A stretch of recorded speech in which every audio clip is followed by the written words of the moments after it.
ce n'est pas nécessaire de présenter Edmond Baudouin, simplement dire quelques mots sur son travail, sur ce qu'il est. Cet après-midi, il était à la librairie Masséna et il a signé nombre d'albums. Je voulais dire que c'est quelqu'un qui, comme nous l'avons dit dans la présentation, c'est lui d'ailleurs qui l'a rédigé, je vous le dis. Le micro. Je vous le dis. Je vis comme nous tous, dans un monde qui se délite. Comment dans l'avenir réparer ce qui est aujourd'hui massacré? J'aimerais avec mes livres apporter un peu de ma contribution à cette réparation. Et à propos de cette contribution, je voudrais vous lire un extrait. C'est pas facile. D'un de ces albums.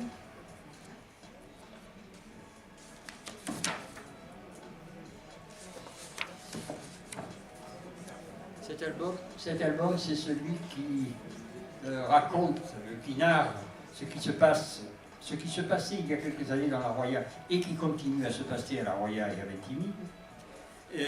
Et à ce propos, le texte d'introduction dit, je vous le dis, je regarde les nuages, le glacier des Bossons qui diminue chaque année un peu plus, je regarde le Mont Blanc. Le 19 juin, je revenais de Chine. En octobre, je vais au Québec. Le 13 novembre en Angleterre, le 22 en Russie. Je vais partout dans le monde, on m'y invite. Et il ne va pas faire simplement du voyage de loisir. Il va pour témoigner, il va pour rencontrer des gens.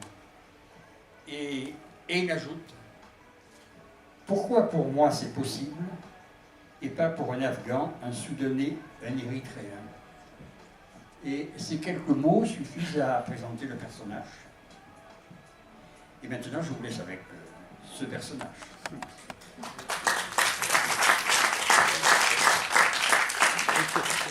Bonsoir. Je me mets où? Recule. Il faut que je recule. Voilà. Après, vous m'entendez plus si je recule.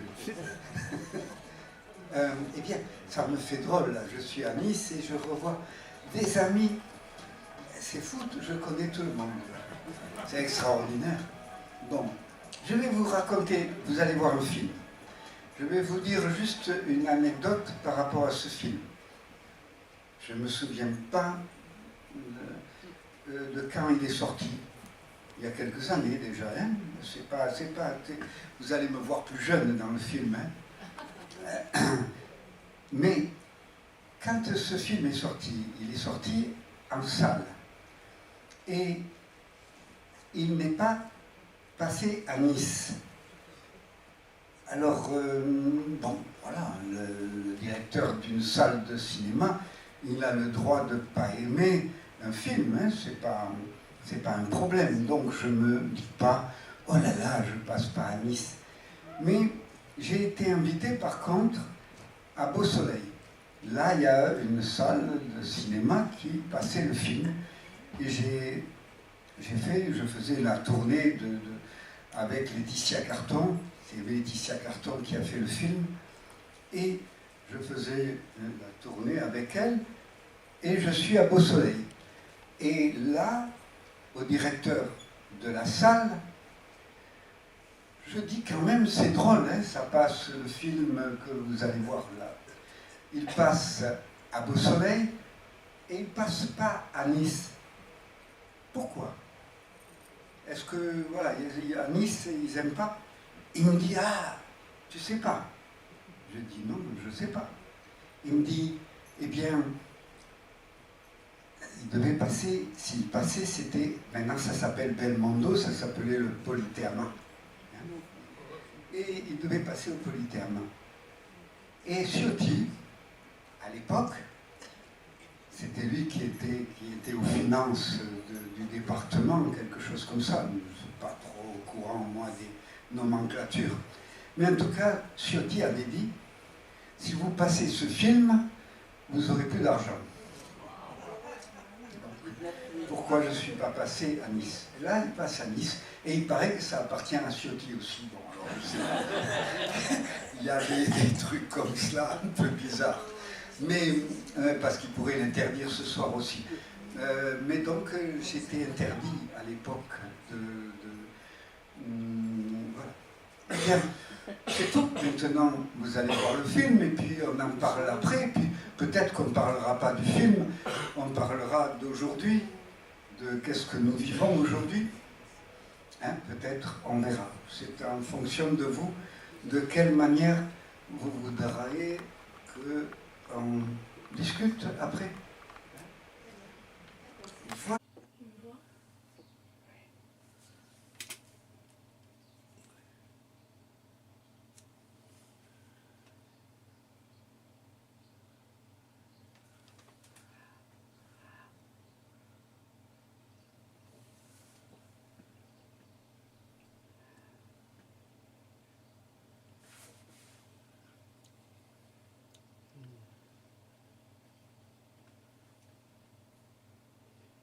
Le peintre, c'est pas ça qu'il veut faire.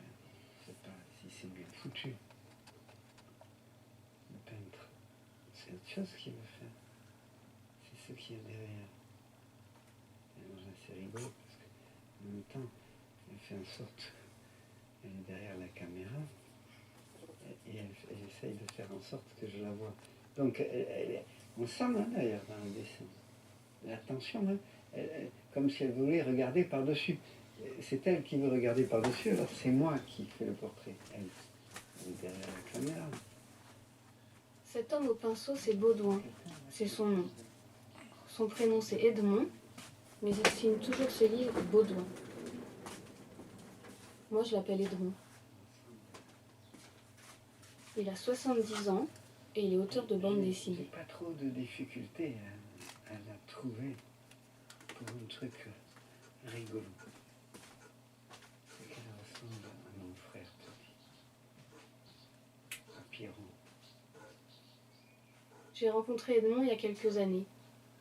On a toujours eu envie de faire un livre ou un film ensemble. Ces livres m'accompagnent depuis longtemps. Les premiers que j'ai lus, c'était Terrain vague et Le portrait.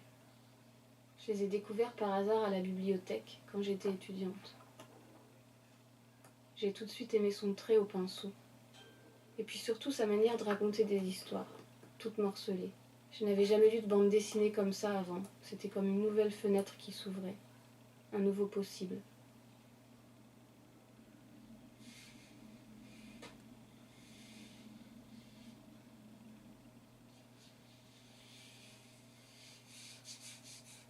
Ce que je ne savais pas à l'époque, c'est qu'il ne savait pas lui-même en le faisant qu'il ouvrait un chemin, qu'il était un pionnier. Il raconte souvent que lorsqu'il a commencé à faire de la bande dessinée dans les années 80, alors qu'il n'y connaissait rien, il a été rejeté par le monde de l'édition. Et un éditeur lui a même dit qu'il tuait la bande dessinée, que ce qu'il faisait lui, c'était de l'art, de la poésie, et que ça ne les intéressait pas. Moi, c'est ce que j'aime chez lui.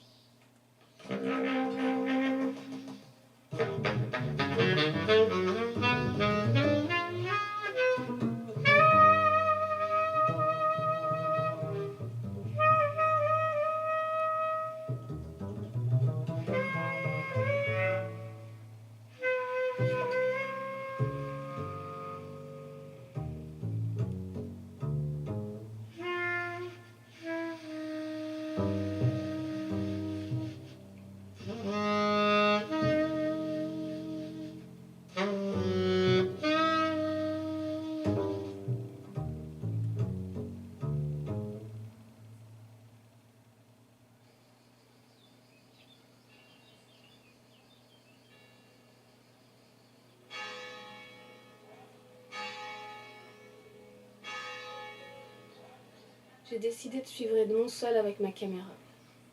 Il vit à Paris, mais tous les étés, il retourne à Villars, dans l'arrière-pays niçois. Sa mère y est née, et il y a passé toutes ses vacances. C'est un lieu fondateur pour lui, celui de tous les apprentissages, de toutes les découvertes. Il dit que Villars, c'est rien, mais que pourtant c'est immense. Que ce village n'a vraiment rien de plus que n'importe quel autre village, mais que pour lui il est immense parce qu'il l'a fait, en grande partie.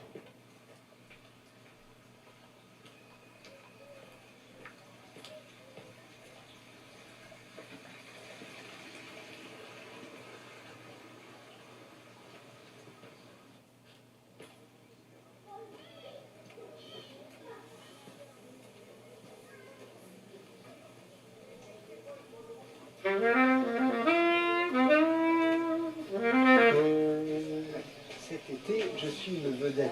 Je vois, mais t'es tout le temps une vedette, moi.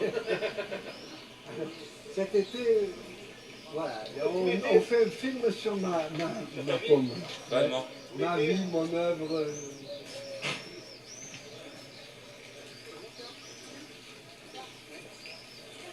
Ah ouais, ça va. Je veux dire bonjour à tout le monde.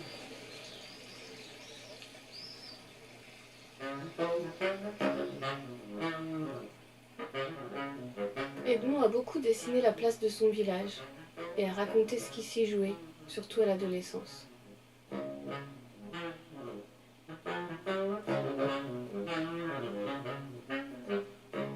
La matière première des livres d'Edmond, c'est lui, sa vie. Il se dessine enfant, adolescent, adulte.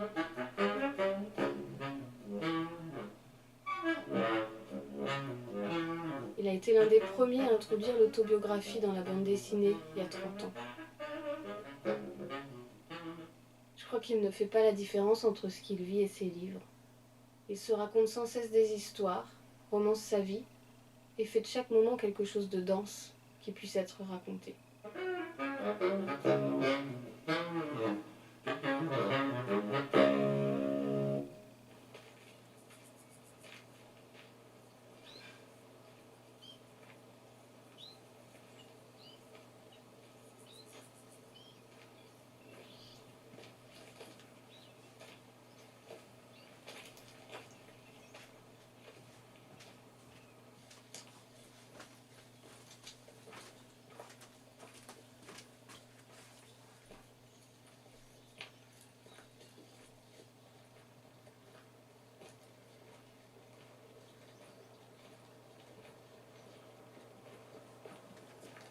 Être à Villars pour Edmond, c'est marcher tous les jours.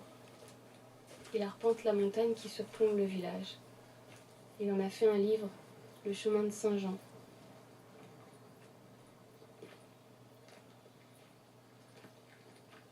J'ai l'impression que bien plus que celle dans le village, sa vraie maison, c'est ici.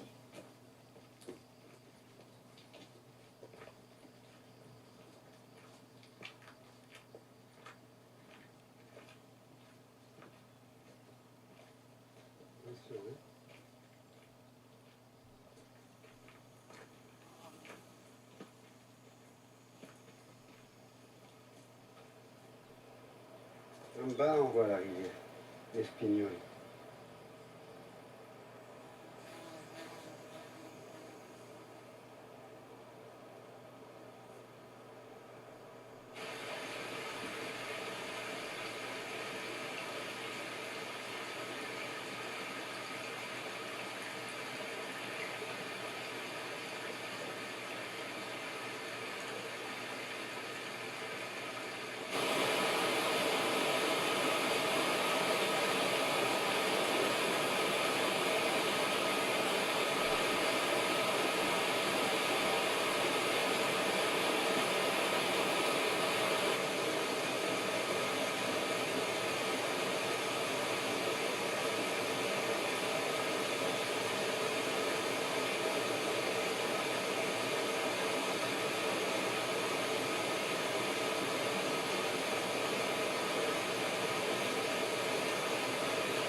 Comment dessiner cela, tu vois?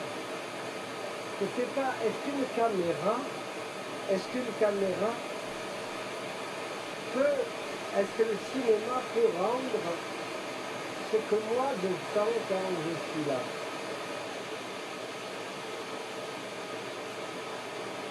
C'est la sensation. Oui, arriver à la sensation. Comment faire ça?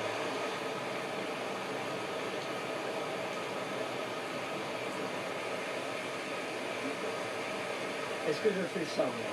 Waouh! Bah, des gens te disent que tu le fais. Oui, oui, oui. Les gens me disent que j'y arrive, mais quand on voit ça, on se dit qu'on ne peut pas y arriver, qu'il faut venir là, s'asseoir et regarder. C'est comme si ça ne pouvait se faire que dans la transmission. Oui. C'est ça. que dans le passage. Je crois que peut-être l'être humain, oh ça serait beau ça. Et si la fonction de l'être humain sur cette planète était juste de permettre le passage?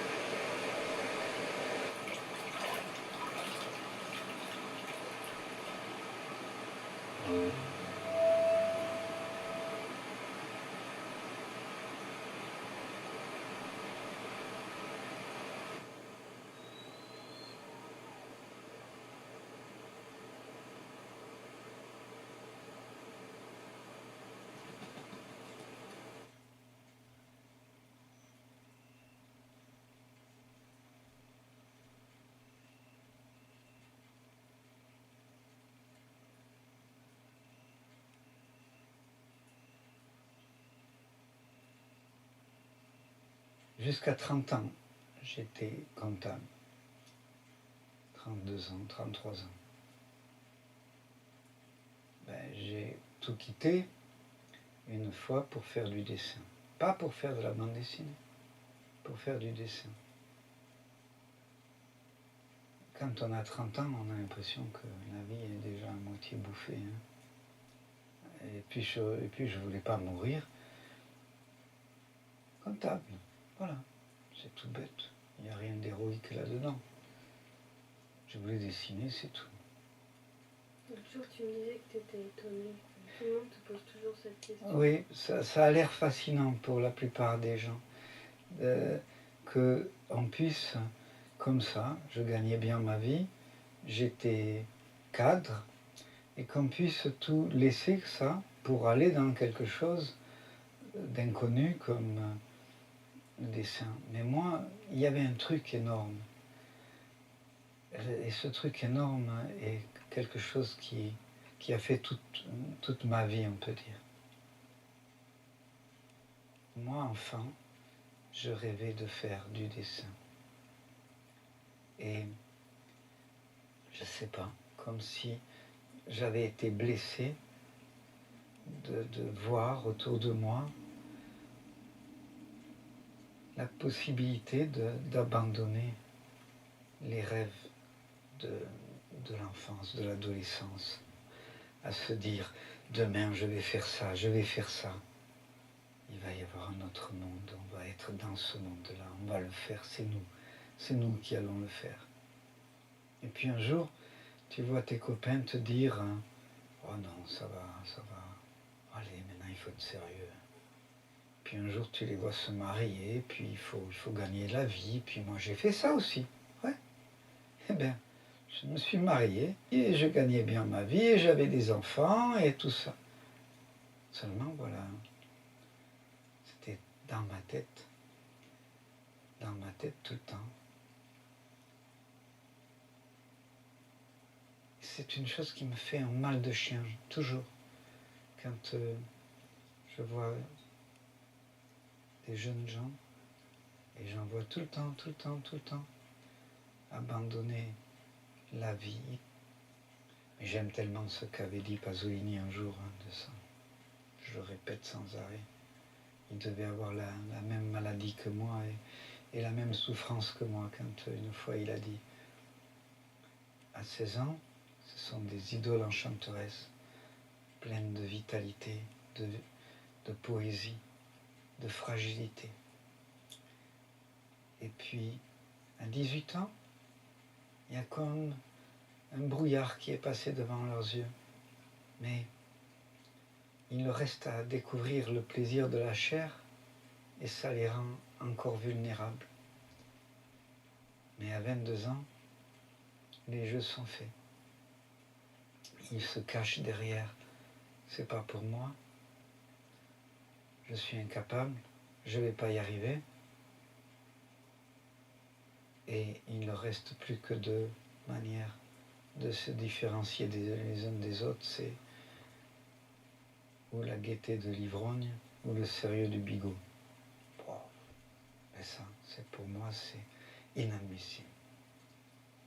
Inadmissible.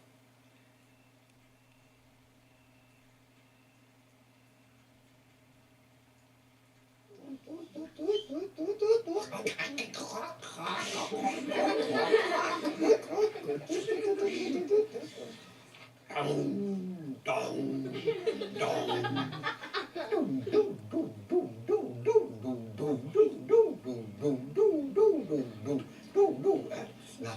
Et là, les arbres qui descendent encore.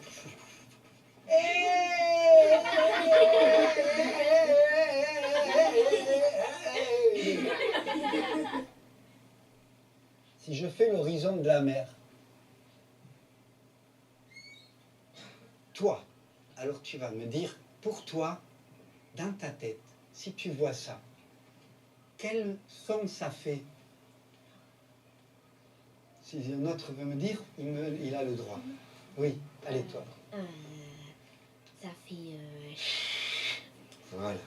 Est-ce que fait un autre son un peu pareil ou différent s'il veut. Toi, c'est. On est d'accord. Cette musique-là, ça fait ça. Ça semble évident. Seulement, voilà. Vous êtes de beaucoup de pays différents.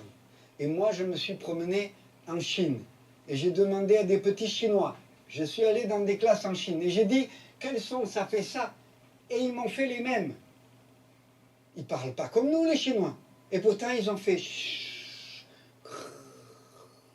Ils ont fait comme ça. Comment c'est possible? Alors, tous les êtres du monde, quand ils voient l'horizon, ça fait quelque chose comme... Ça veut dire que les hommes des cavernes, pour eux, ça faisait déjà... Ça veut dire que, donc, un trait, ça fait une musique. Mais alors, si ce trait, ça fait une musique, alors, ça veut dire que quand on dessine, quand le monsieur, il dessinait cela, quand moi, je dessine ça, effectivement, je ne me sers pas, avec le pinceau, de la même dans mon corps, comme si je danse, ou comme si je fais de la musique au piano, ou avec un violon, ou avec... Je suis pas dans la même chose. Je fais pour le tronc, hein? Et pour les pierres, hein? La musique, elle est différente. Et ça, c'est extraordinaire. Comment vous croyez qu'elle a pu venir aux hommes, cette musique-là?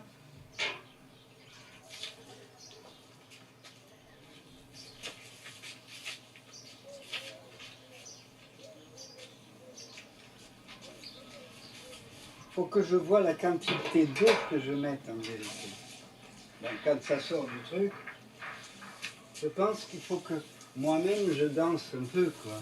Et de faire des choses dans l'espace, là, ça peut devenir un peu comme l'écriture des oiseaux, quoi. Et est-ce que si je fais couler l'eau aussi... Oh, c'est bien. Ah ouais. À ce moment-là, je touche pas par... Ah, peut-être il faisait ça, le chinois. Ah ouais, parce que sans ça, tu uses tout, là. Bon. Même ça, oui.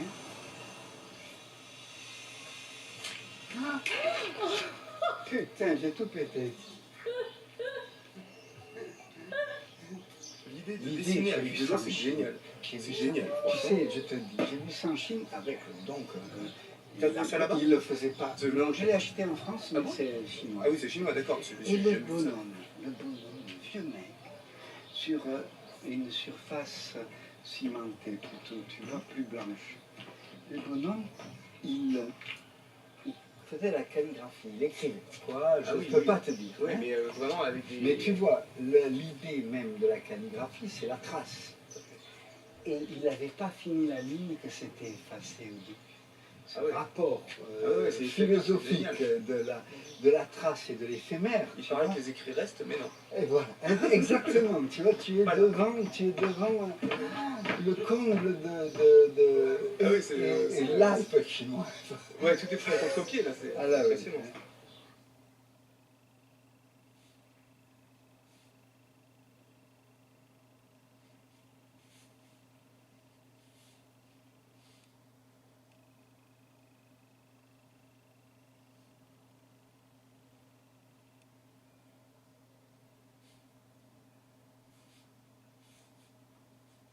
Edmond m'a raconté qu'en 1984, alors qu'il avait déjà publié 3 livres, il a travaillé pendant 6 mois sur un nouveau scénario.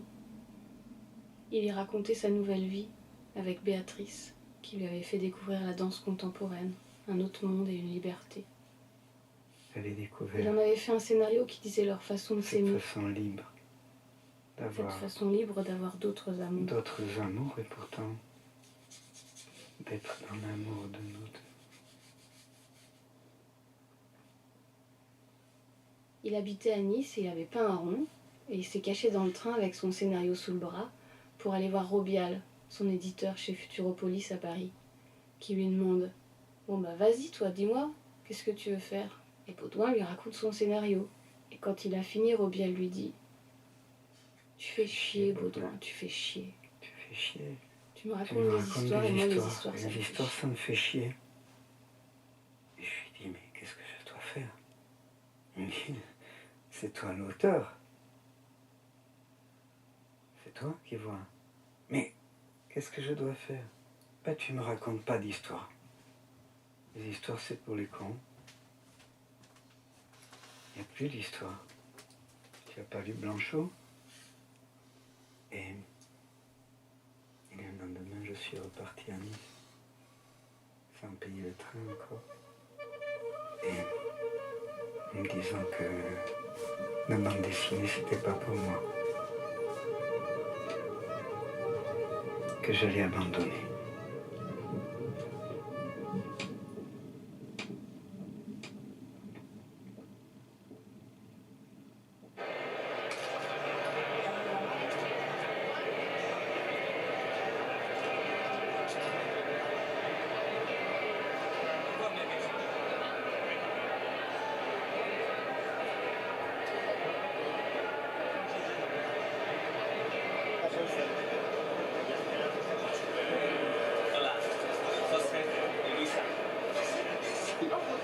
L'anglais.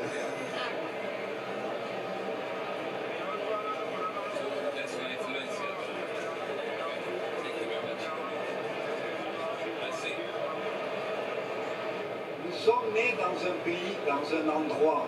Tenemos nacido en un sitio. Comme vous êtes nés sur la Vosotros Méditerranée. en el Mediterráneo. Moi aussi, je suis né à Nice. Yo también soy de Niza. Et j'ai travaillé 3 ans pour les mangas, He trabajado 3 años para el mundo del pour les manga en japonais. Japón. Et une fois, j'ai dit, vous voulez que je fasse un peu les dessins comme vous faites? Una vez les dije, ¿queréis que haga un poco los dibujos como los hacéis Ils m'ont vosotros? dit, non, non, non, non, non, surtout pas, surtout pas. Vous faites les dessins comme vous No, faites. haz los dibujos como tú Surtout los pas haces. des japonaiseries. No, japoneserías no, no todo. Parce que nous, on peut vous copier, on veut savoir comment vous êtes. Pero nosotros lo que queremos es copiaros, es saber cómo es usted. Et moi, j'étais étonné parce que je suis un enfant d'un village à côté de Nice. Yo me quedé estupefacto porque me veo un Et les pueblecito Japonais pequeñito. me faisaient travailler parce que j'étais de ce village. Y los japoneses me hacían trabajar porque yo era de este Parce pueblecito. que je dessine les oliviers. Porque dibujo las Parce que oliveras, je los dessine olivos, les murs de pierre. las paredes de piedra. Ils me faisaient travailler pour ça. Ils Te ne voulaient hacían pas que trabajar je por fasse eso. les japonais. No para que hiciera japonesa. C'est comme ça qu'on devient soi. Así es como uno se convierte en sí mismo, En étant un paysan. siendo un campesino, En cherchant buscando notre terre. su propia tierra, cada En uno su cherchant propia le tierra, mur de pierre. buscando la pared de piedras, el muro de piedras.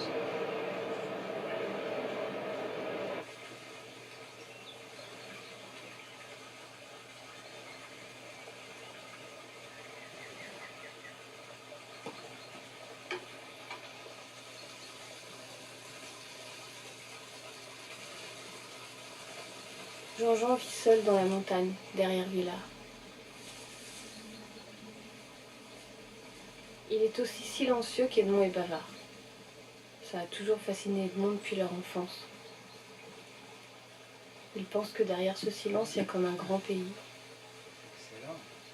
Et qu'il est un des derniers habitants d'un monde fini, celui de son grand-père.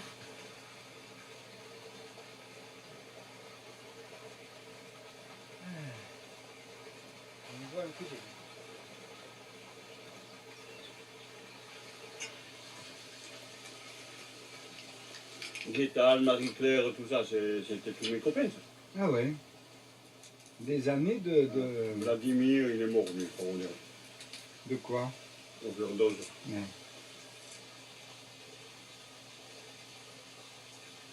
Oh là là.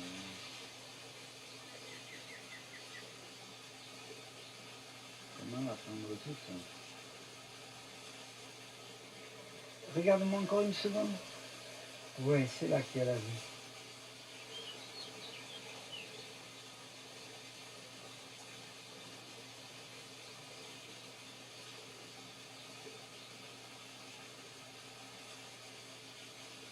Oh là là. Attraper ça. C'est un drôle de vie. Attraper la vie. Ouais.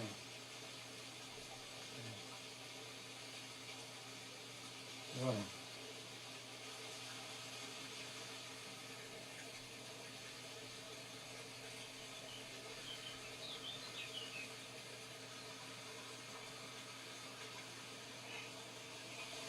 C'était beau, hein. Comme tout. Tiens, ça c'est à toi. Mais je te dis merci. Hein. Eh, oui. Non, mais... T'as vu, lui, comme il garde. Il est petit, il est Tu veux vieux. dire que je peux avec le truc? Ah ouais. Là, tu vois, je t'ai dit. Ah ben.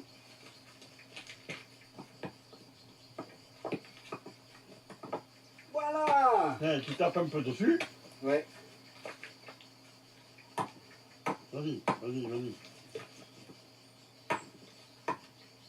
Et voilà. Tu vois? Et après, le John Carney, il se reculait un peu. Ah ouais, il voyait Il qu'il regardait si n'y avait pas une anomalie. c'était pas une... Et c'est là qu'il me disait qu'il m'a appris l'art, ce que j'appelle l'art, hein. J'avais 7 ans moi. Hein. Oui.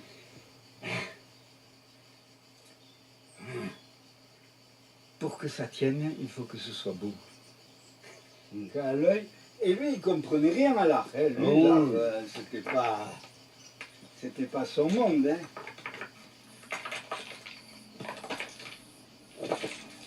Ça, peut-être. Ouais. Le mieux, il a fini une... Ouais, une plate. Vas-y. Voilà. J'étais né pour venir. J'arrête là. Faire un peu de cailloux derrière. C'est comme devant un dessin animé. Tu dis j'arrête là et tu retournes. Ouais, ouais, c'est comme ça. Quand on fait des livres comme il te dit, c'est vrai que ça doit être dur de s'arrêter, quoi. Ouais. Exactement. Parce que chaque fois, tu dois dire, tiens, si je mets encore ça, si je mets encore ça. Ouais, c'est vrai. Ah, c'est des choses. Tu n'as jamais fait de livre, toi? Non, jamais fait. Non, mais fait, genre, j'imagine que ça doit être dur, quoi. Il faut tenir cette terre-là. Pour des tas de gens, c'est dur. Ah oui. Hein, tu vois, ils vont te dire, mais tu fais ça, mais c'est dur. Et non, c'est de la vie. Hein.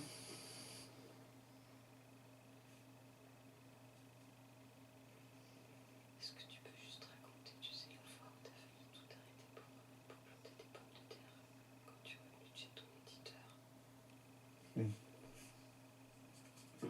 Je pensais que c'est... Oui, que... Personne ne voulait d'autre. Il n'y avait que Futuropolis qui acceptait ce que je faisais.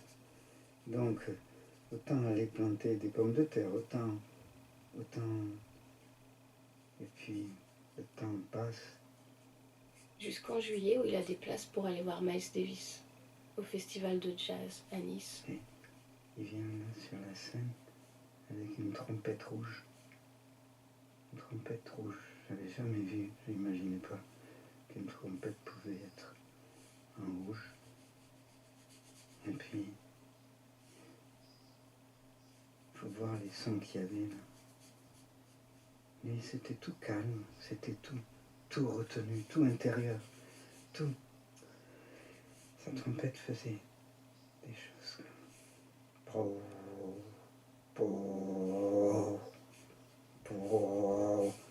Et derrière, il y avait un guitariste, je sais pas quel nom, un truc dingo. Et lui, c'était la folie derrière, le guitariste. C'était des sons. Je ne peux pas faire. Ça criait. Et lui, c'était pauvre.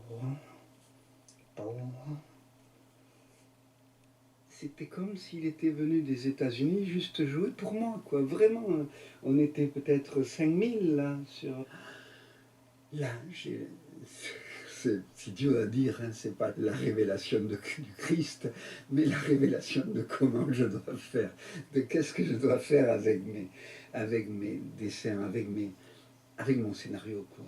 Je retourne dans mon atelier, je regarde tout ce que j'ai écrit et je dépose les feuilles au hasard par terre comme tout un peu fou, comme un gamin un peu fou, je les mets dans tous les sens. Et puis j'en prends une au hasard, et puis je lisse là, et puis je me dis tiens, je vais prendre celle-là et je la mets à côté. Et puis je travaille avec comme la musique que j'ai entendue, avec des morceaux d'histoire. Et puis je lui ai envoyé 3 pages. Alors bien, 10 pages peut-être. Et il m'a dit, continue. Juste ça.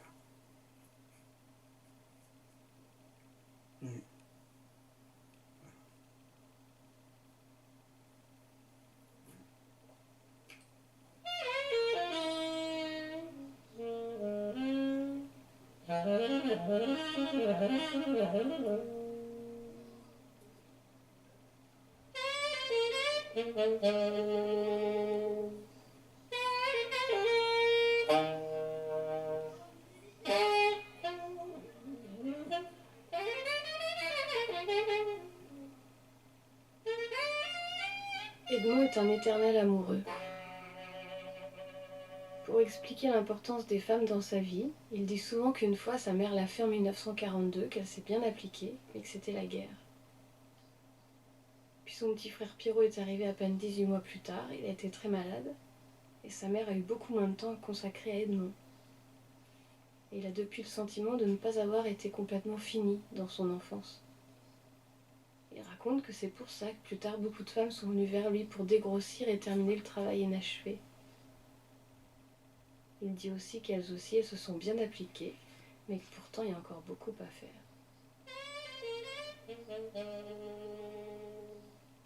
Dans ses livres, il a beaucoup raconté ses amours.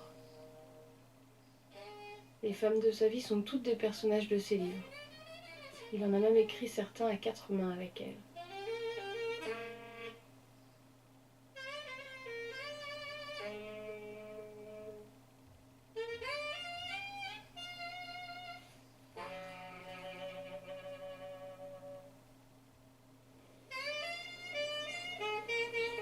quelquefois, on me dit, d'autres hommes me disent, mais tu n'en as pas marre d'aimer encore, mais tu n'es pas fatigué de cela, c'est quand même un peu toujours la même chose, non? Pour parler avec des mots même bien plus vulgaires. Eh bien non.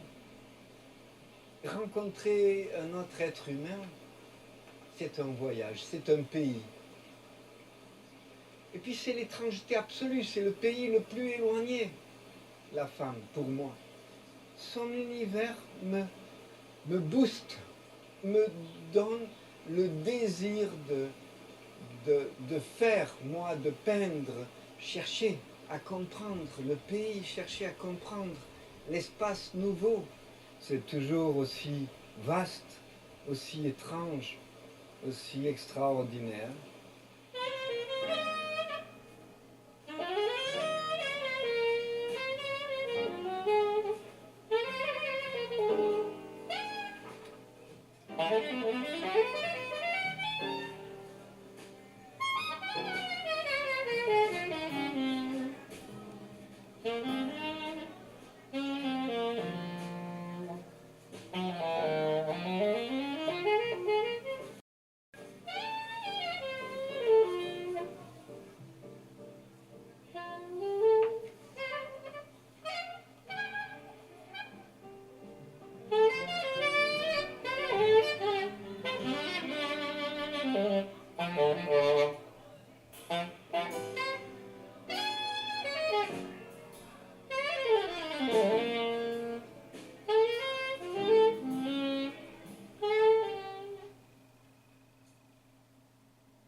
gêner terriblement.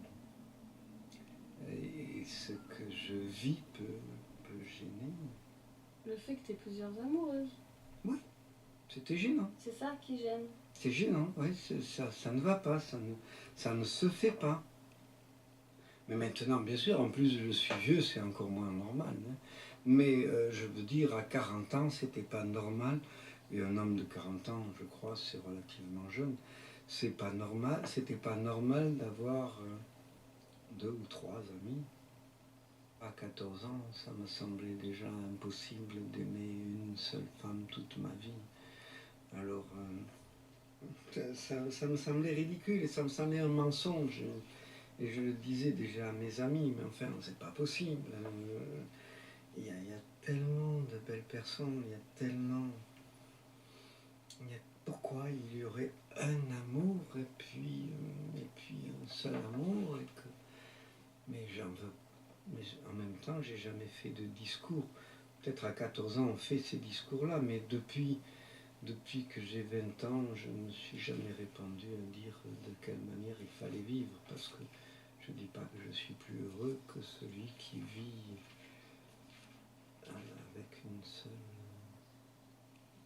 femme ou un seul homme. Les femmes, mais je pourrais dire les gens, les hommes aussi, que j'ai aimés à 20 ans, je les aime toujours. Donc c'est toute sa vie. En vérité, oui, c'est toute sa vie. Si on aime, si on dit je t'aime, c'est pour la vie à chaque fois.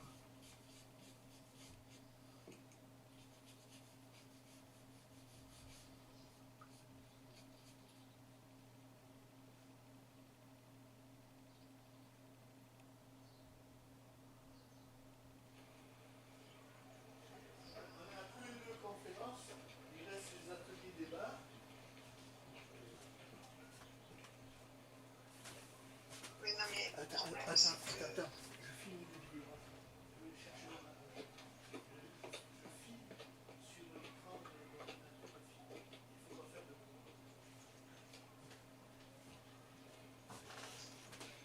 Les chemins d'Edmond et Carole se sont croisés il y a 25 ans, dans une salle de danse. De leur histoire d'amour, ils ont fait plusieurs livres. Aujourd'hui, ça n'est plus tout à fait la même histoire, mais ils continuent à chercher ensemble.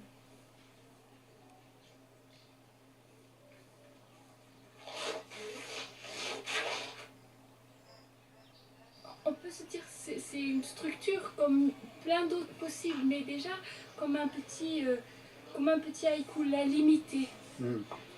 Et comme ça, on a ta page blanche. Qu'est-ce qui va faire basculer cette blancheur et on le fait à deux. Oui. Ça sèche pas. Ça sèche pas vite là. Hein, tu vois, ça sèche plus vite là-bas du côté du mur.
Dans un livre qui s'appelle Terrain vague.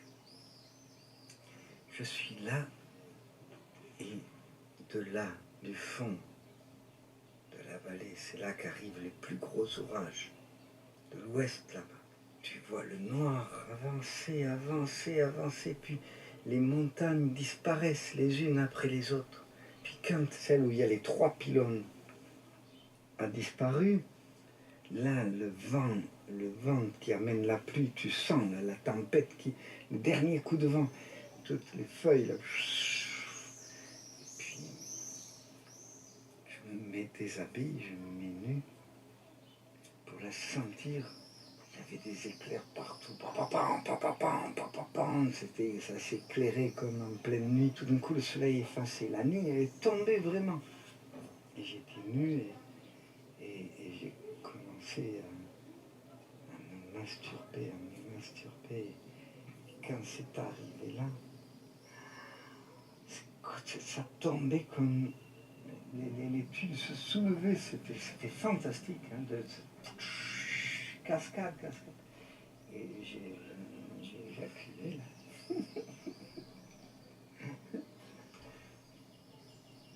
J'ai fait l'amour avec l'orage.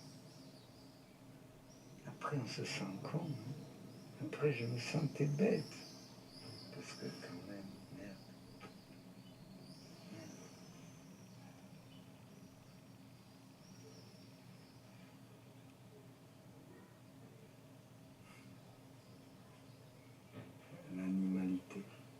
L'animalité. Oui, je suis un animal. Ouais, ça, c'est pas que je n'ai pas à le revendiquer, c'est tellement évident que nous sommes des animaux. De toute manière, l'homme, c'est le pire en cela, c'est ce qu'il est capable de faire à d'autres hommes, alors. Donc c'est un animal puissance 10, quoi. Alors autant, des fois, revenir à l'animalité animale, tout bête, le petit animal, quoi. Un rat, un pingouin, n'importe, un animal.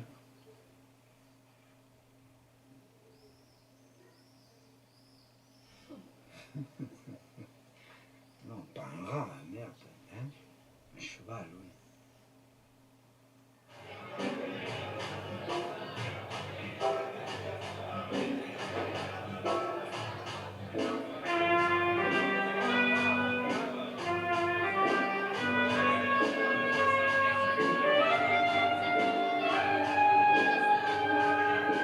Edmond danse, même tout seul. Il met un CD, souvent celui de Pete Gervais, et danse. Ou s'il est en train de peindre ou de dessiner qu'une musique qui sort du post-club play, il danse. Il dit que la danse contemporaine lui a montré une certaine façon d'être, avec le corps dans l'espace. Selon lui, la danse, c'est l'art le plus adapté pour exprimer ce que nous vivons aujourd'hui. Ces cassures, ces juxtapositions, ces bouts d'existence, ces fragments d'histoire que nous ne maîtrisons plus.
Ça vaut le mieux.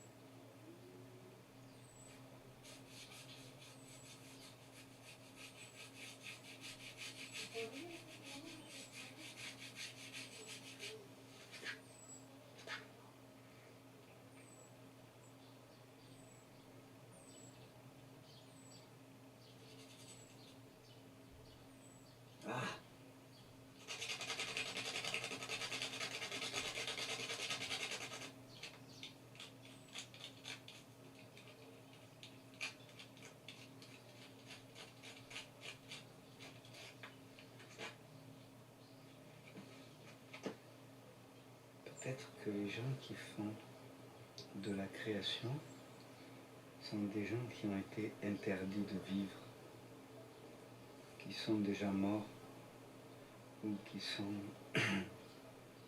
ont eu un rapport avec la disparition d'eux-mêmes et qui ont été tués quelque part ou qui sont morts. Comme Dali, comme Van Gogh, là c'était évident avec le frère, mais peut-être que si on va dans la biographie de chaque créateur, on voit que quelque part ils sont morts une fois, et donc il leur faut vivre 2 fois plus. T'es mort où toi la première fois? Je le raconte dans Pierrot, dans ce livre qui s'appelle Pierrot. Dans toutes ces nuits où avec mon frère on dormait ensemble et avec cette maladie qu'il avait, la bronchite chronique qui est devenue chronique, et toutes les nuits il toussait, toutes les nuits j'étais dans son dos à le tenir, à lui caresser le dos avec ce catarrhe que je sentais dans mes poumons, avec la main je sentais le ronflement de ses branches qui étaient pleines de catarrhe.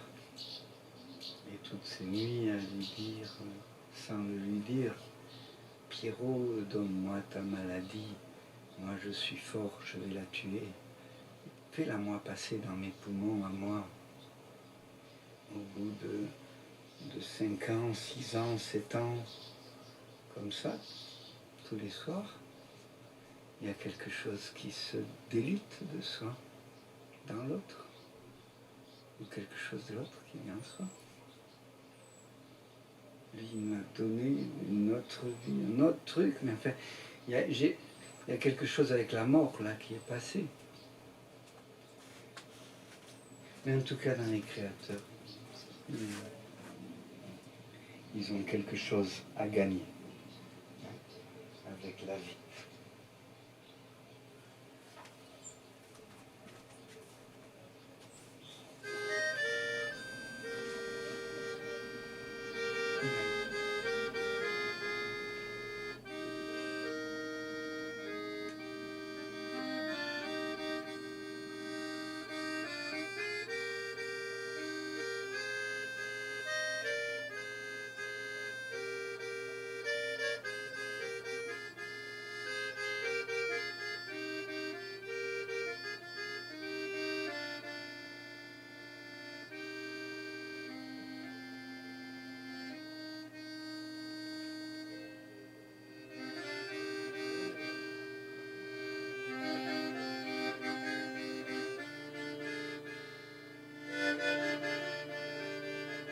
Petit, je savais que je dessinerais.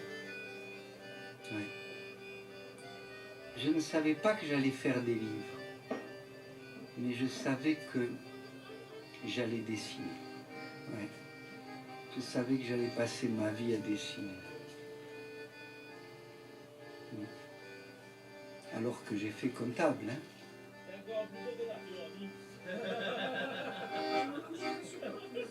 Nostro vido es pa toujours che di tendresso de cor es tristo es violento de cor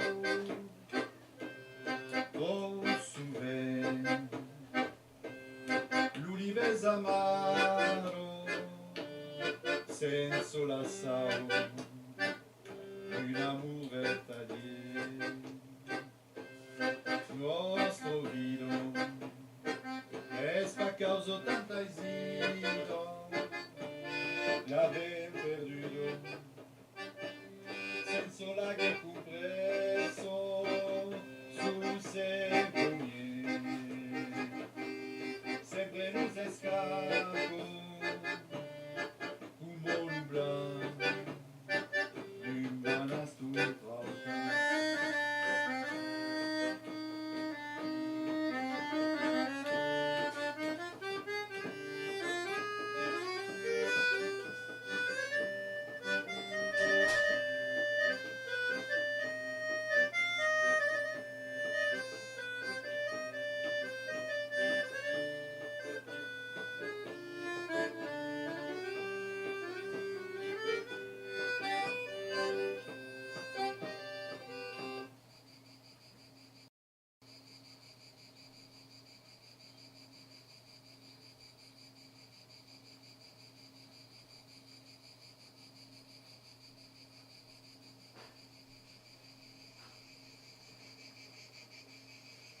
Pourquoi je dessine? Tu vas voir sortir de sa main un trait qui exprime ce qui est en soi, quelque chose avec un truc qui paraît complètement imbécile, qui est comme comprendre, dont on ne sait pas quoi comprendre. Comprendre quelque chose de soi. Mais c'est encore, ça a l'air encore plus con que tout le reste, quoi. À quoi ça sert? À quoi ça sert?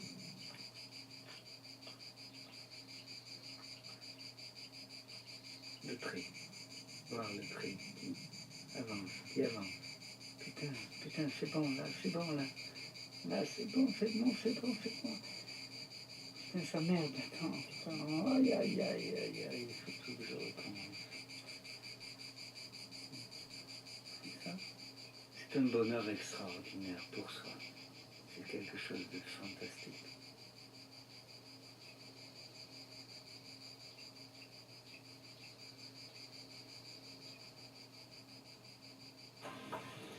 Moi, j'avais demandé, mon frère et moi, toi. Toi, tu avais demandé, je Mon frère suis... et moi, parce que c'est la famille. Et elle aussi, elle avait demandé. Mon frère et moi, c'est la famille. Qu'est-ce que tu vois dans les yeux? Qu'est-ce que tu vois dans les yeux de moi qui te dessine?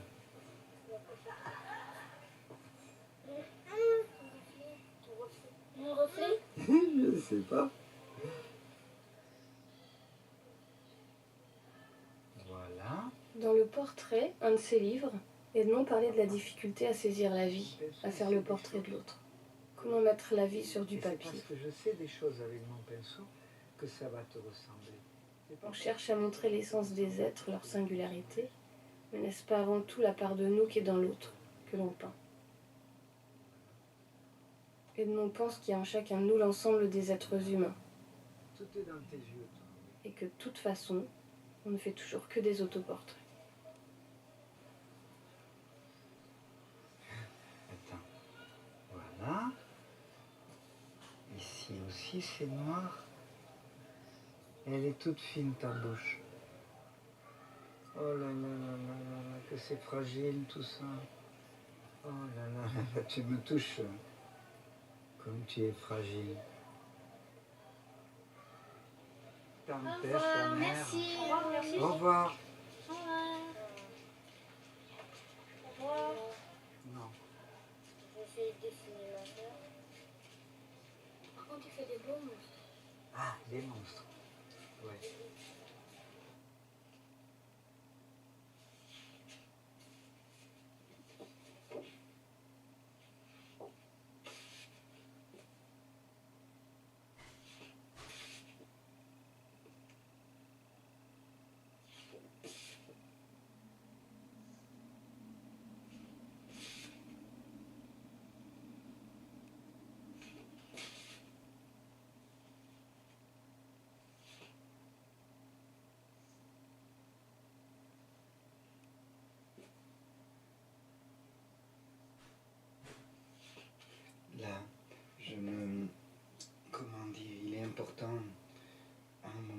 vers la fin, là, que je sois, parce que, ben voilà, même pour Dali, je ne peux pas faire qu'il n'y ait pas je. C'est-à-dire, que pourquoi j'ai fait ce livre, de quelle manière donc je l'ai pris à mon compte.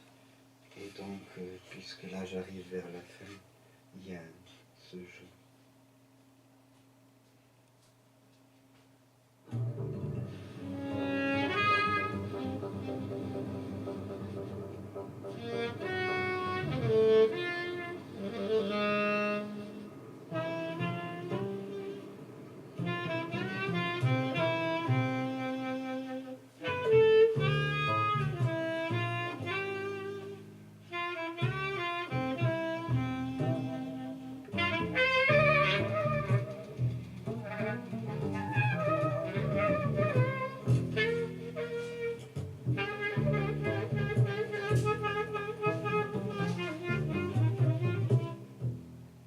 Là, on voit dans mes bras Olivier, c'est le plus vieux, et mon père, Jean. Ma mère c'était Jeanne, mon père c'était Jean. Hugues, il a maintenant 41 ans. Ma fille Anne, c'est la seule fille que j'ai. Anne, c'est la fille de Béatrice. Baptiste, c'est le fils de Frédéric.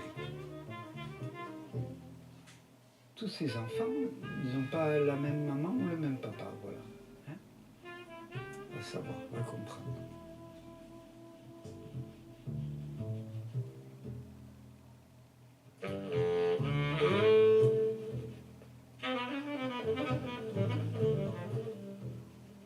Certains de ces enfants ont grandi avec Edmond pendant plusieurs années, ou avec leur mère.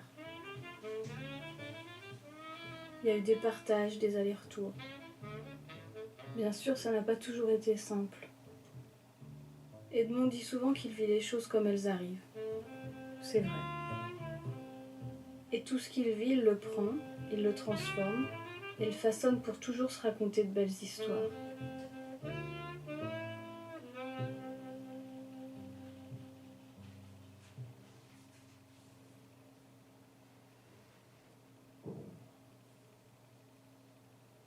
Là, j'ai pas mis de présence. J'ai fait.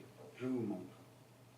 Maintenant, si je mets dans ce même geste ma présence avec le geste, et je ne change pas grand-chose, je suis juste présent.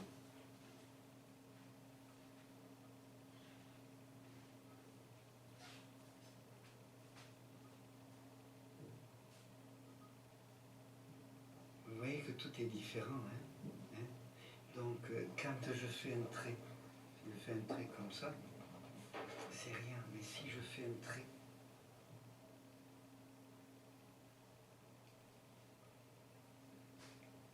en présence, jusqu'à demain matin, je vais vous dire des mots. Hein? Chaque fois, c'est abstrait, mais chaque fois, ça met des mots différents. Hein? Chaque fois, là, c'est pas le même. Hein? Chaque fois, ça, c'est fantastique. C'est ça, la vie. Ça me rend jaloux, tout ce truc-là. Il y a quand même une question sur ce truc-là, que c'est vraiment très fort.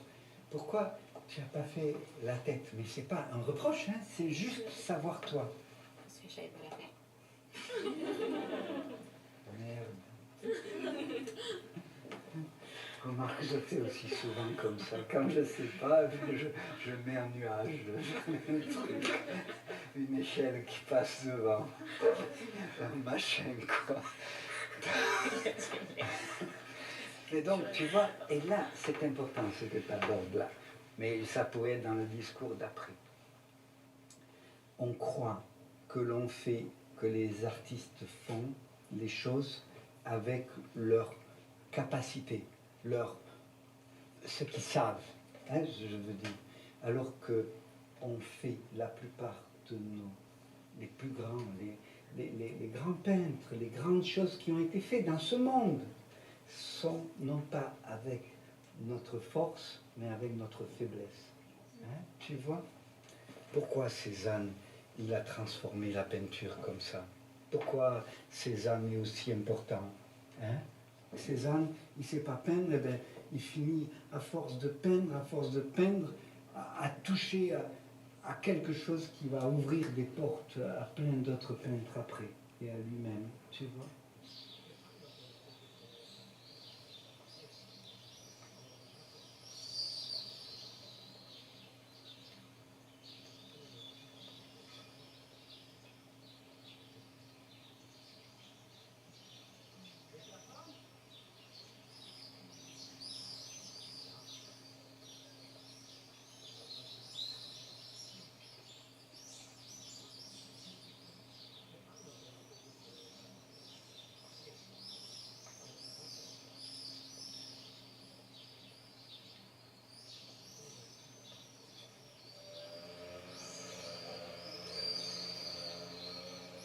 Quand j'ai fait mon premier livre, une histoire longue, qui s'appelait Passe le temps, j'ai mis sur ce banc un vieux qui était moi-même en tant que vieux.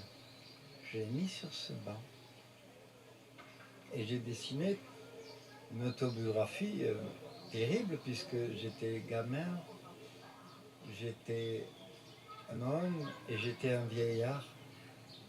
Et aujourd'hui, eh bien aujourd'hui, je suis ce vieillard.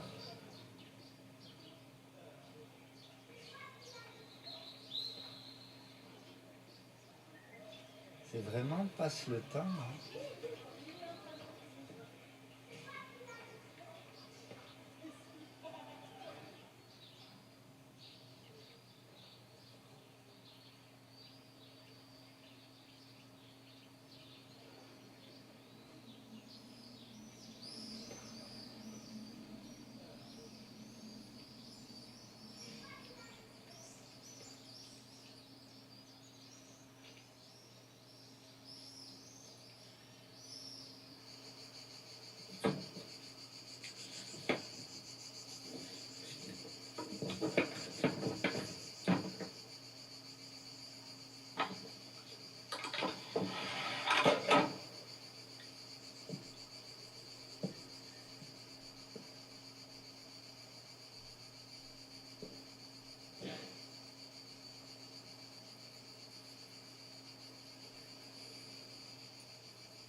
Edmond raconte qu'il a commencé à vraiment peindre à 65 ans, au Mexique.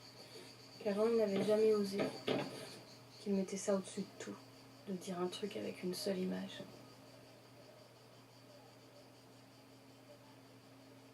Il dit que là-bas, il faisait un livre, qu'il avait l'impression que ce serait le dernier, et que les choses étaient bien comme ça, débuter la peinture quand on finit quelque chose. Pour lui, ça veut dire se mettre en danger, se mettre encore une fois devant son précipice.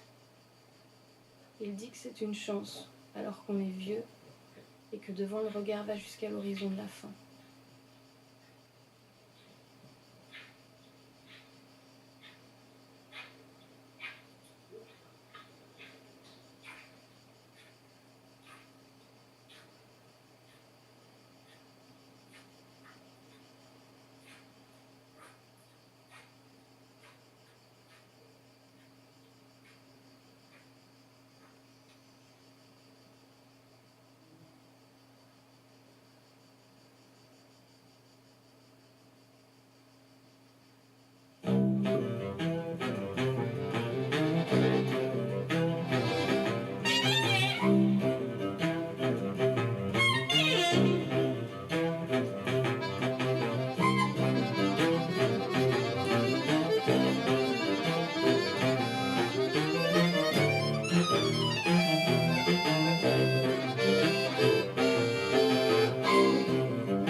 Bien sur le sommet du monde.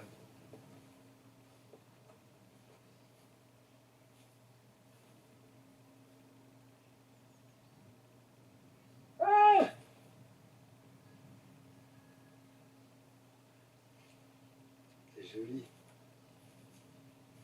Alors peut-être c'était pour faire ça. Juste ça. Juste crier.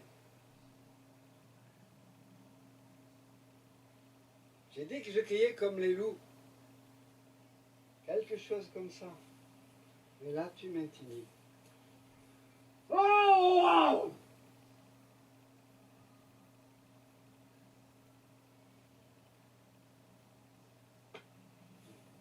Peut-être qu'on m'entend.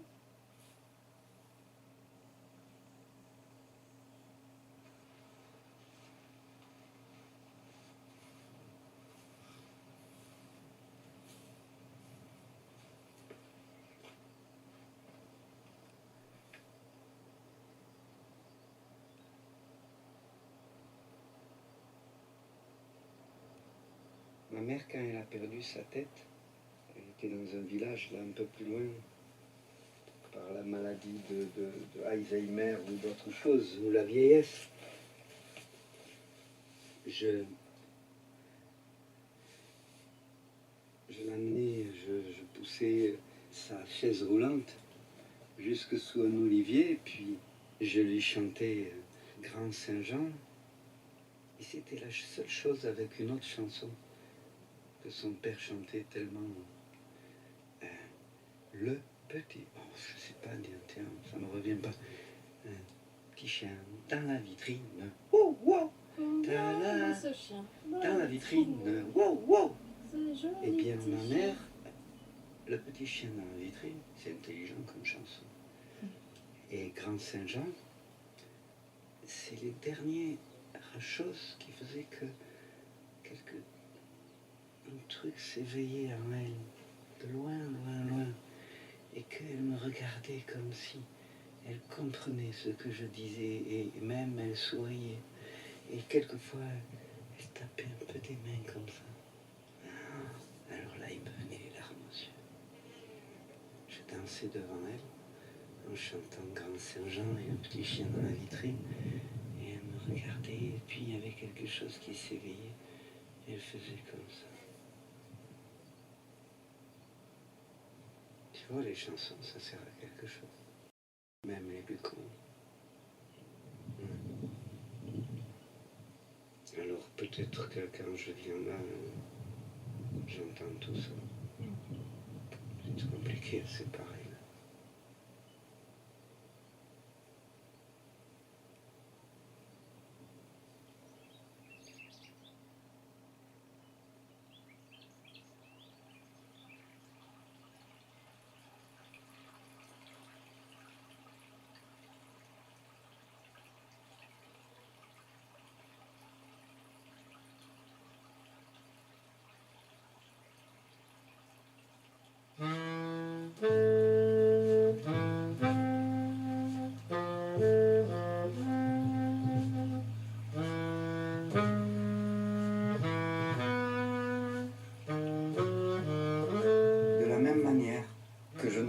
Que l'on puisse faire le portrait de quelqu'un, je ne crois pas que l'on puisse vraiment aimer quelqu'un.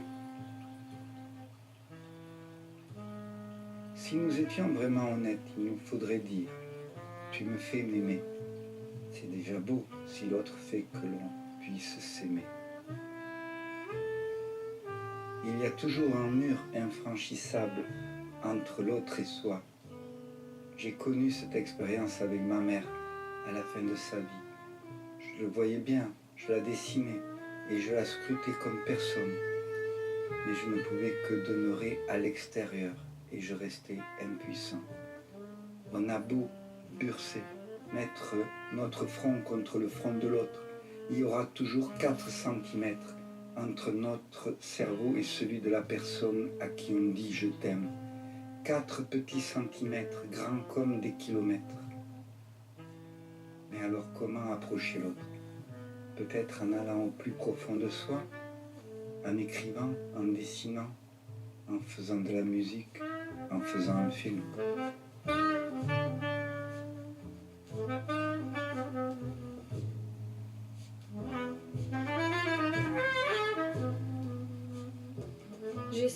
à voir qui est cet homme. Mais un portrait ne peut jamais rendre qu'un semblant de réalité. On devrait parvenir pourtant à la longue à faire surgir une vérité, celle d'un homme, en venant et revenant, en tournant autour. Pour peut-être au bout avoir quelque chose qui commence à être juste.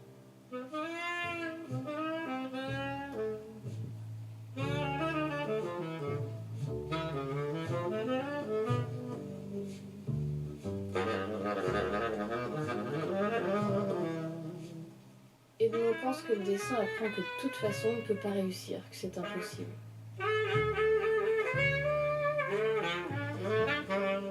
Mais que c'est justement cette lutte qui est perdue d'avance qui est précieuse et qui peut à elle seule donner sens à une vie.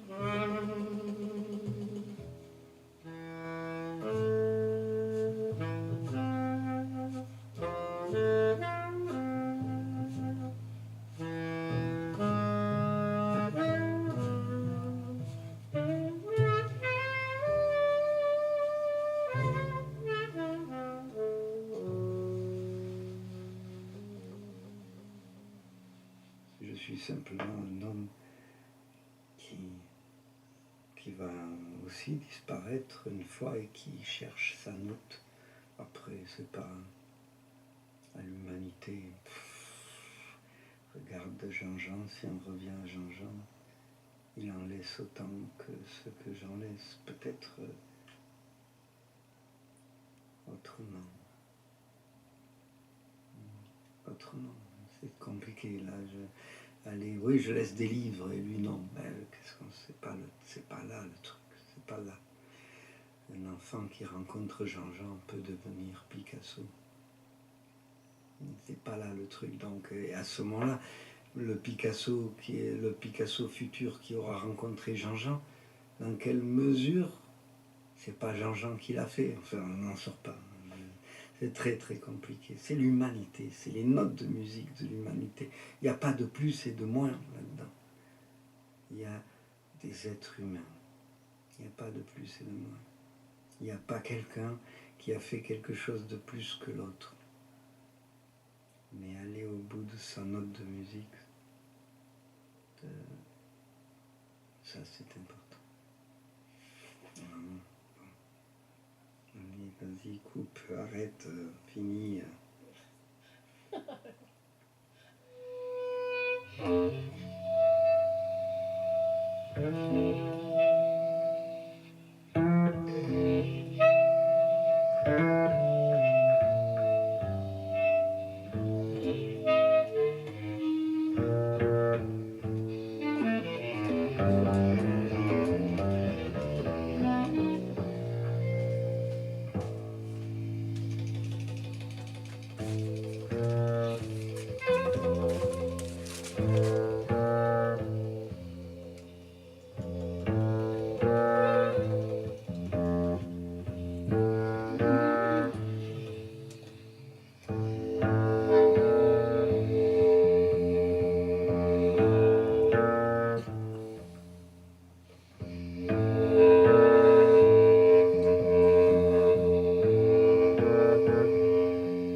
La vie d'Edmond.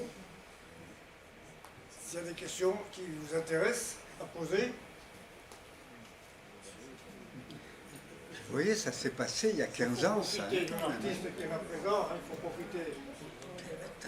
Il voyage beaucoup, donc Ça va lorsque vite. je l'ai hein.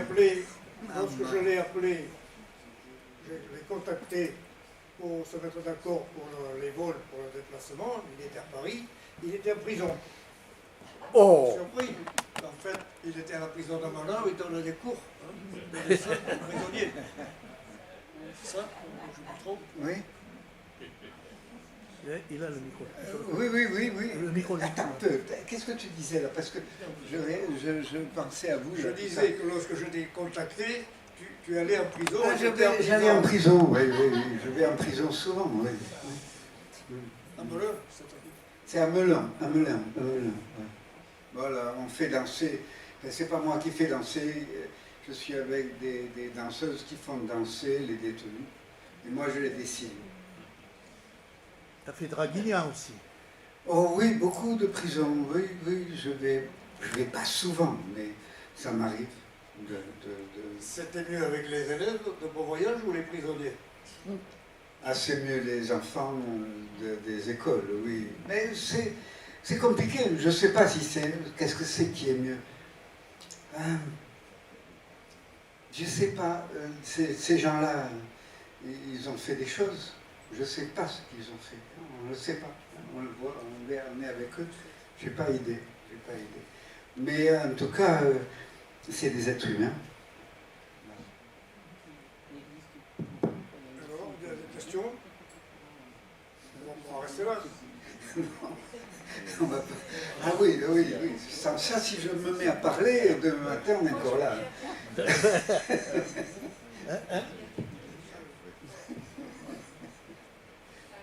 Ah oui, tu veux que je reste là. Il ne faut pas que je bouge trop. Un peu plus sur le côté. Ah, sur le côté, d'accord. Parce que autrement, tu... D'accord. Alors, j'écoute. Alors, bon, je trouve que ce film, c'est une immense leçon de modestie. Parce que, comment dirais-je, se livrer comme ça, avec ses erreurs, ses défauts, alors qu'on a toujours tendance à projeter une image de soi qui est différente peut-être. Et je trouve que c'est une immense leçon de modestie et comment je pourrais dire aussi, et une leçon de sagesse dans le sens où on se voit dans l'être humain avec qui on est, mais en même temps c'est lui qui nous fait. Et voilà, je trouvais que c'était une idée magnifique. Merci. C'est difficile de répondre, mais... Ah, il y a d'autres questions qui viennent derrière. Oui, alors vas-y. Comme ça, je réponds peut-être aux deux en même temps. Il y a la pulsion de vie et la pulsion de mort. Et vous êtes la pulsion de vie d'une façon étonnante. Moi, je suis vraiment ébloui par ce que vous faites. Être vrai et sortir du cadre. Vous sortez du cadre dans un monde destruction, dans un monde où il y a la pulsion de mort systématiquement. Or, vous êtes la pulsion de vie. Alors, oui, peut-être que je réponds. Bon, vite pour ce qui est... c'est ce village Villars qui m'a fait, pour une grande part. Mes parents, bien sûr, mon frère, je le dis, toutes ces personnes, les amours que j'ai eus, et ce village, et ces gens de ce village. Et oui, comment être, et là la pulsion, et la vie, comment faire la vie, et qu'est-ce qu'il y a dans un village? Qu'est-ce qu'il y a? On dit les prisons, mais les êtres humains, ma manière de parler aux êtres humains, enfin en tout cas pour moi, il est important, comme je fais dans le film, de me mettre nu pour dire à l'autre puisque je dis l'impossibilité d'être l'autre aussi, je le dis sans arrêt, mais en me mettant nu, je dis, je suis un être humain comme tous ces gens de ce village. Je ne suis pas plus, surtout pas plus, et surtout pas moins. Et c'est compliqué. Toute ma vie se passe comme ça, là. Hier, je devais partir sur la flottille, là, hein, pour Gaza. J'étais à Barcelone, et puis, bon, parce que j'avais des choses en France à faire, et puis que ça durait, eh bien, ils sont partis, et je n'ai pas pu partir avec eux, je suis resté, je suis revenu de Barcelone après, à Paris. Donc, mon engagement avec Gaza, avec les gens là-bas qui meurent, les enfants, c'est ce génocide. C'est immense, mais pour nous tous là, sûrement. Et pourtant, hier matin, il a voulu me rencontrer, mais je n'avais pas le temps, je prenais le train. J'étais avec comment on appelle ça, son nom, Hirsch, je ne sais pas quoi, il faudrait que je voie sur avec le grand rabbin de France, voilà, qu'il a voulu me voir. Et je lui ai dit, mais attendez, je fais un livre là où je parle de génocide, hein, et vous voulez que je fasse votre portrait? Oui, oui. Bon, ça, être, je ne sais pas, des fois, tout m'échappe. Tout m'échappe, mais il n'y a personne, et ce type qui était hier matin chez moi, il n'est pas plus que Jean-Jean que l'on voit dans le film, c'est ça que je veux dire. Hein. Bien sûr que son pouvoir, sûrement il est grand, je ne sais pas, hein, ce qu'il dit, ça doit être entendu par les Juifs de France, puisque c'est lui qui les représente. Mais il n'est pas plus que, comme je dis, quoi, il n'est pas plus que moi, et je ne suis pas plus que Jean-Jean, et ainsi de suite. Mais si, comme je suis là, même là, avec vous, là, comme ça, si j'essaye d'être nu avec ça, eh bien, à ce moment-là, comment vous dire ça? Des fois, je vais prendre un détail. Dans un livre, peut-être vous ne l'avez pas lu, je dis que je parle de mon dentier. Voilà, j'ai un dentier. Pourquoi parler de son dentier? C'est pas parce que je veux parler de mon nombril, de mon dentier, quoi. Hein. C'est parce que je sais que, parlant de mon dentier, je parle à d'autres personnes. Je suis humain. J'ai un dentier. Voilà, il faut que je mette de la colle tous les matins. Hein. Eh bien, si je raconte ça, je sais que je suis avec l'autre, même s'il n'a pas de dentier. Mais je suis de cette manière-là un être vivant. C'est comme ça que ça fonctionne. Oui, vas-y, dis-moi. Excusez-moi, il y a mon ami qui vient de faire un jeu de mots. Micro. Je veux en faire en profiter. Attendez, le micro. Prenez le micro parce que ça n'enregistre pas le... Alors, prends le micro, prends le micro. Oui, je ne voulais pas aller jusque-là. C'est mon ami qui vient de faire un jeu de mots. Et c'est Edmond Dentier. Voilà.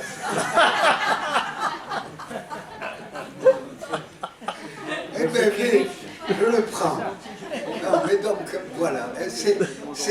Qu'est-ce que c'est que de faire? Qu'est-ce que c'est que de faire des livres? Qu'est-ce que c'est que d'être un être humain? Qu'est-ce que c'est que d'être un être humain, hein? De pleurer, de danser, de chanter.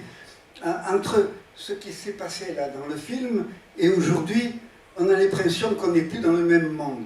15 ans, c'est pas beaucoup, et pourtant tout est par terre. Il y a 15 ans, on disait le mur est devant nous. Hein, c'est devant. Maintenant, on a passé le mur. Hein, maintenant, on est de l'autre côté. Hein, on tombe dans le précipice. Donc, les choses sont comme ça. Ça va à toute vitesse. Hein, ça va... Et la vie, et nous, et comment il y a 15 ans, pensais encore pouvoir, il y a 15 ans, faire la révolution. Encore. Un peu plus que 15 ans peut-être. Aujourd'hui, on est comme des couillons à regarder sans pouvoir rien. Hein? On n'a plus les moyens de quoi que ce soit parce qu'effectivement, c'est derrière nous les possibilités. Et non, quand je dis les possibilités, aujourd'hui quand même, on attend que la planète se démerde un peu, nous donne. On est empoisonné, on est des changements climatiques, et le machin, et le truc, et surtout les fous qui nous gouvernent, qui ont des armes, qui ont de la puissance. Quand je vais manifester, je vais encore manifester, ça fait peur. Ça fait vraiment peur. C'était pas... On n'avait pas autant peur en 95, dans les manifestations, on n'avait pas autant peur qu'aujourd'hui.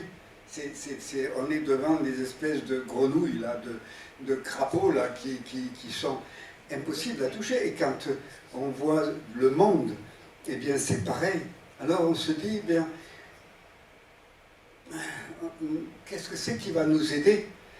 Quand je fais un livre là où je parle d'un ami qui racontait, il est mort il y a pas mal de temps, j'étais en 2000 quand j'étais au Québec, un dessinateur, il avait raconté la fin du monde, après la fin du monde. Hein. C'était la bombe atomique à l'époque. Aujourd'hui, on ne sait plus. Hein. Si ça sera le poison sur la Terre, un virus, la bombe atomique, ou surtout, encore plus grave, les robots, hein, les drones et les trucs comme ça. Aujourd'hui, la bombe atomique, c'est presque une amie. Je plaisante, hein. Mais on se dit, oui, mais ça, bon, c'est rien du tout, la bombe atomique à côté de ce qui se présente. Et c'était en 2000 qu'il racontait des histoires de bombes atomiques. Aujourd'hui, comment c'est la fin du monde? On ne sait plus. Hein, ça s'est démultiplié en quoi? En rien du tout. Et oui, j'ai envie de dire cela, parce que c'était vrai dans le film, là. Mais c'est vrai aujourd'hui encore plus. Je parle de monde entier. Je parle de ce que je suis un être humain, que je suis faible et immense, comme chacun de nous. Que je suis pauvre et très riche, comme chacun de nous. Et je dis quand même aussi, je sais quelque chose. Maintenant j'ai 84 ans, dans le film j'avais 15 ans de moins. Maintenant j'ai 84 ans, ça veut dire que devant moi, la possibilité de faire ce que je fais là, d'aller sur un bateau pour partir sur la mer, des choses comme ça, combien de temps, hein, dans 3 ans, peut-être que je ne pourrais pas. Hein, voilà, j'allais partir, je ne suis pas parti, mais je partirai peut-être plus, hein, la possibilité de le faire. Donc, c'est très court devant moi, comme devant beaucoup de nous là. C'est très court. Mais il y a des éditeurs qui me permettent de mettre sur du papier et de le distribuer dans des librairies ce que je dis, ce que je vous dis là, ce que j'exprime là, non pas mes peurs, mais l'humanité. Aujourd'hui, j'étais en Syrie en 2023, j'étais au Liban il y a 4 mois. Ces choses-là, je peux aller faire et les mettre sur du papier et les publier. Et puis il y a même un type donc qui vient me voir qui est un grand rabbin de France, voilà. Bon. Et qui veut que je fasse son portrait comme je fais les portraits des enfants là. Et eh bien, cette chose-là, c'est combien on est sur la planète à pouvoir faire ce que je fais. Des films comme Laetitia Carton, de la danse, des livres, de la bande dessinée, de la musique. Combien sommes-nous sur 8 ou 9 milliards? Je ne sais pas combien on est sur la planète. C'est un chiffre ridicule. Hein, je ne sais pas combien on est, mais c'est ridicule. C'est même pas 0,001%. Et pourtant, c'est ces gens-là, ceux qui font les séries, tout cela, puisqu'on m'a copié pour un truc de série, de machin, ces gens-là, ils font l'idée, ils font que dans quoi on se baigne idéologiquement. Et cette idéologie, elle est planétaire.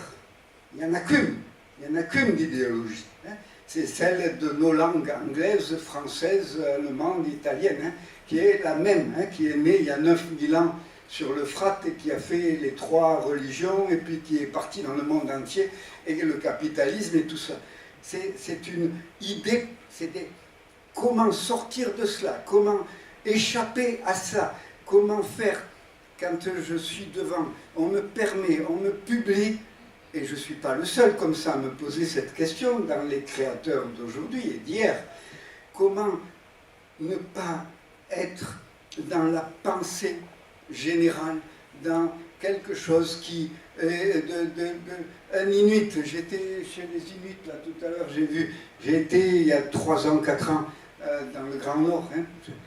Un Inuit qui veut dire ce qu'il vit, il est obligé de l'écrire dans notre langue, dans la langue anglaise ou la langue française. Tout le monde sur la planète, c'est comme ça. On est ça vient de passer. 10 minutes. Mais ça me pose des problèmes. Et j'essaye de... C'est fantastique la responsabilité que j'ai. Voilà. Hein, comment les gens comme moi qui font des choses, je vois de temps en temps, c'est encore plus lui, puisqu'il est plus connu, et on fait des choses. Et ces choses-là, c'est la pensée unique. Hein? On est ceux qui font la pensée de demain. Hein? Et la pensée de demain, eh bien, elle est dans un trou maintenant. Hein? Mais je ne crois pas, hein? Je ne suis pas pessimiste, ne croyez pas. Hein? Quand j'étais en Syrie, j'ai vu des gens là-bas, ils m'ont fait du bien. Hein, en 2023, j'ai vu des gens qui n'ont plus rien et qui vraiment, hein, je mangeais du taboulé le matin, à midi et le soir, hein, comme eux. Et ils font du bon taboulé, hein, ils savent toujours mettre des choses bien. Enfin voilà, hein, c'est 3 repas par jour que tu manges la même chose, et demain aussi. Et eh bien, ces gens-là, ils n'ont plus rien, ils partagent ce plus rien. C'est ça l'humanité. Hein? Il ne faut pas arriver comme la Syrie. Il ne faut pas arriver dans un truc comme ça. Mais moi, je crois que l'humanité, elle existe. Elle est là. Elle est là, mais aujourd'hui, on est les bras ballants. Hein? C'est tout. Mais l'humanité, elle est très, très présente. Elle est partout. Hein? Mais sauf que, comment on a l'impression de ne plus avoir les moyens de faire. Et moi, je peux faire ça. Mettre sur du livre des choses, des trucs, de dire, il n'y a personne qui est au-dessus de nous. Le livre que je fais actuellement, c'est des portraits. C'est pour ça qu'il est venu ce rabbin, parce qu'il a su que je faisais un livre de portraits. Mais je fais le portrait des gens. Je ne vais pas dire que c'est le rabbin, hein. Je vais dire juste son prénom. Quand on lira ce livre, on ne verra pas que c'est le rabbin du machin. Juste le prénom. Mais j'ai fait une 60aine de portraits. Et je pose la question aux gens, dans ce livre-là, qui sortira en 2027, si les éditeurs existent encore. Et si moi j'existe aussi pour voir la sortie du livre, hein, parce que c'est pas évident. Hein. Dans ce livre, je pose la question, je donne le portrait, comme pour la Roya, je donne le portrait, et en échange, on me donne une réponse à une question. Et la question, c'est, après ce qui se passe là, comment on va réparer ça? Quelle est la réparation voilà, je pourrais vous poser, faire le portrait de vous tous aussi. Hein. Voilà, il se trouve que c'est des gens que j'ai rencontrés, comme vous. Et chaque fois, les gens m'ont répondu. Et les gens sont intelligents tellement. Mais on ne pose jamais la question aux gens. Hein. À la télé, on voit toujours les mêmes. Hein. On ne voit pas les gens, on voit ceux qui ont le pouvoir. Hein. Et qu'est-ce qui sort de cela? C'est ahurissant. Il ressort de cela que demain, dans la réparation, les êtres que j'ai interviewés, qui sont du tout venant, comme moi, ils veulent retrouver les liens. Ils parlent de liens, d'amour et de liens. Alors qu'aujourd'hui, on a tous les portables là, qui nous rejoignent, paraît-il, sans arrêt. Hein. C'est les réseaux sociaux. Et pourtant, le souci des personnes, qui ont eux aussi le portable, c'est les liens. C'est fou. Nous avons perdu les liens. Et c'est ça qui fait que, par exemple, quand il y a une espèce de révolution, comme en Iran, mais on le sait à l'avance que ça va rater, parce qu'il n'y a pas de lien entre les êtres humains qui vont descendre dans la rue et ils se font tuer. Ils se font tuer parce que chacun, là je pense, effectivement, c'est vrai que je pense à quelque chose, je ne veux pas faire la publicité là, du Parti communiste, mais je pense que, oui, un parti, c'est important, qui fait que ça rejoint les gens, et le Parti communiste en l'occurrence. Mais aujourd'hui, quand vous parlez les jeunes gens, quand je pose les questions, surtout pas de parti, surtout pas d'organisation, surtout pas. Je veux aller, non, surtout pas un chef, surtout pas. Sauf quand c'est l'extrême droite, là, mais ça c'est compliqué, alors là ça m'échappe. Mais quand il est question de vouloir changer le monde, non, je vais, et on voit comment ça s'est passé en Tunisie, comment ça s'est passé en Égypte, et en Syrie où j'allais, et aujourd'hui en Iran, ou n'importe où. Chacun y va dans sa propre... je descends,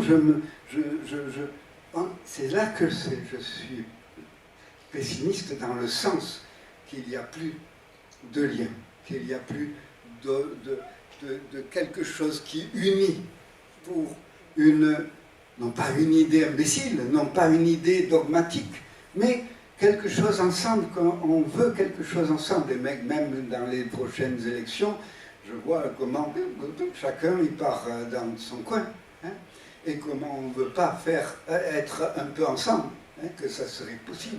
Eh bien non, parce que ça, ils ne l'ont pas inventé pour nous désolidariser, mais ça s'est fait. La machine, cette machine-là, elle est terrible, elle est absolument terrible. Et c'est à cause d'elle que c'est un peu foutu. À cause d'elle et à cause du fait que nous sommes arrivés, à mon sens, au bout que effectivement ce monde-là, qui s'appelle le capitalisme, il est arrivé au bout de quelque chose. Il a commencé il y a 9-10 000 ans, quand j'ai été comptable, alors je sais, quand on a commencé à compter les sacs de blé et le nombre de chèvres qu'on pouvait avoir. Et très vite, celui qui avait 10 chèvres, eh bien, il avait plus de pouvoir que celui qui en avait 5. Et ça a marché comme ça, doucement au début, très lentement, très lentement. Ça montait comme ça, très. Et puis après, il y a eu l'invention, un peu avant, il y a eu des choses qui se passaient, la pensée humaine qui progressait grâce aussi à cela. Parce que nous avons pris ce chemin, nous avons pris le chemin qui nous a amenés aux 3 religions et au capitalisme. Mais quand j'étais chez les Inuits, là, tout ce temps-là, les Inuits qui viennent du Kamantchaka, qui ont remonté la Sibérie et qui sont passés en Amérique il y a 15 000 ans, 20 000 ans, enfin quelque chose comme ça. Et il y en a qui sont restés au nord, il y en a qui sont redescendus au sud et qui ont fait les Incas et les machins. Mais il y en a qui sont restés. Les Inuits que j'ai vus, qui sont arrivés il y a 15 000 ans par la Sibérie, eh bien, il y a 15 000 ans qui vivaient jusqu'à 400 ans en arrière de la même manière, hein, comme dans d'autres régions du monde. Ils n'ont pas inventé le TGV, il n'y a pas eu Pasteur chez eux, il n'y a pas eu... non. Et ils allaient sur la glace, ils mangeaient du phoque, ils mangeaient... Il y a 200 ans, ils ne faisaient que cela aussi. Donc, l'humanité aurait pu prendre... on aurait tout pu être tous des Inuits. On serait toujours... Je ne serais pas là avec un micro, on n'aurait jamais inventé les micros. Les Inuits n'auraient jamais... Les gens d'Amazonie non plus. Hein? Donc... le chemin qu'on a pris, il est fantastique, il nous a amené là, nous a amené qu'on peut voir des films, qu'on voit des images, qu'il y a des éditeurs qui font des livres pour l'instant. Ça nous a amené jusque-là. Mais là, on est arrivé au bout. Voilà. Tout ce temps-là qui a fait les 3 religions qui ont envahi le monde, qui sont, parce que maintenant en Chine, avant, ou au Japon, j'en parlais avec un jeune homme qui est parti, il a dû partir, je ne sais pas, ou peut-être je l'ai ennuyé, mais ça ne fait rien. Non. Mais, oui, non, il avait des obligations. Oui, oui. Mais je sais bien que les gens qui s'en vont, ce n'est pas obligatoirement parce qu'ils sont mal, et ils ont le droit de manger à 8 h du soir. C'est important. Mais voilà, ce que je veux dire, c'est que ce mouvement-là, qui est allé en montant, et qui est allé en montant de plus en plus au moment où il y a eu Christophe Colomb et la découverte de l'or et de la richesse, quoi. Et puis que après, eh bien, le train à vapeur, et puis l'avion, et puis tout cela, et on est au bout. On est arrivé au bout, on a dépassé le bout, parce que ça on ne peut pas aller plus. Où est-ce qu'on va plus que l'intelligence artificielle? Dans le livre, je montre Chaplin. C'était immense, Chaplin. Il a fait le film Les temps modernes. Dans les temps modernes, on voit un homme happé par le corps d'un homme happé par la machine. Et puis à un moment donné, dans le film, on voit la tête de l'homme qui sort de la machine. Il sort de la machine. Et aujourd'hui, qu'est-ce qu'il ferait, Chaplin? Il n'y a plus la tête de l'homme. Hein? Le corps, lui, il a filmé le corps de l'homme happé par la machine, mais aujourd'hui, qu'est-ce qu'il ferait, Chaplin? Il serait aussi grand, mais qu'est-ce qu'il ferait? Hein? Les temps modernes d'aujourd'hui, ça serait quoi? Alors, c'est là le problème. C'est qu'on est arrivé, il n'y a plus là. On a parlé longtemps du travail humain, des machines, de trucs, mais aujourd'hui, ça dépasse. Un ingénieur, ça ne veut plus rien dire. Hein. J'étais en Chine, il y a déjà 5 ans de cela. 5 ans. À un moment donné, on me fait prendre un avion, parce que j'étais invité c'est fini, bon. Alors je finis ça, je me fais prendre un avion pour aller d'une ville à une autre à plus de 1000 km. Bon, et quand on est arrivé, eh bien, sur l'aérogare, là, il y a une personne qui est venue, on m'a traduit, eh bien, dans cet avion, il n'y avait pas de pilote. Bon, à quoi ça sert un ingénieur, donc, hein, puisqu'un pilote, c'est un ingénieur, hein, à quoi bon, hein? Voilà, nous en sommes là, il y a 5 ans, hein, de cela, en Chine. Hein. Donc, qu'est-ce que c'est? Où on va? Hein? Qu'est-ce qu'un enfant peut rêver? Je veux être pilote. Et non, c'est pas la peine. Hein? C'est pas la peine, abandonne cette idée. Hein? Et alors, qu'est-ce que je vais être? Le mieux, c'est d'aller planter des tomates. On le sait, hein, c'est bien mieux, hein, parce que ça, au moins, ça sert à quelque chose. Hein, on le sait. Et c'est pour ça qu'il y a de plus en plus de jeunes qui vont planter des tomates, et ils ont raison. Hein, mais voilà, il faut que j'arrête.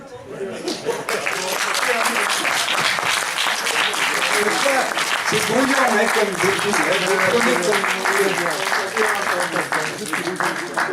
On te remercie beaucoup.